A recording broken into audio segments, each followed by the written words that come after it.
నటసింహం నందమూరి బాలకృష్ణ నటించిన latest movie Daaku Maharaj audience ముందుకు సంక్రాంతి కానుకగా రిలీజ్ అయ్యి ఓవరాల్ గా మంచి కలెక్షన్లతో బాక్సాఫీస్ దగ్గర రచ్చ చేసింది.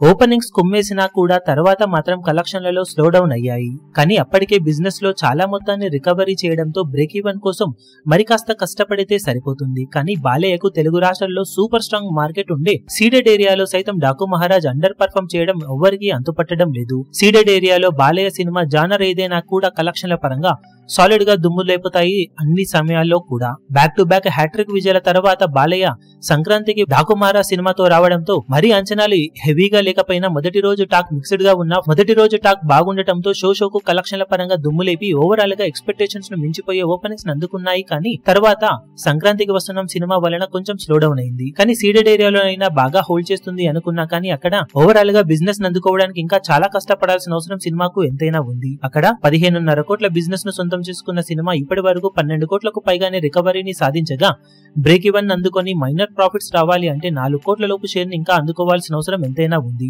నైజాంలో కూడా ఇదే పరిస్థితి ఉన్నప్పటికీ బాలయ్యకు సూపర్ స్ట్రాంగ్ మార్కెట్ ఉండే సీడెడ్ ఏరియాలో సినిమాకు మంచి టాక్ వచ్చినా కూడా అండర్ పర్ఫార్మ్ చేయడం కొంచెం వింతగా అనిపిస్తుంది అందరికీ.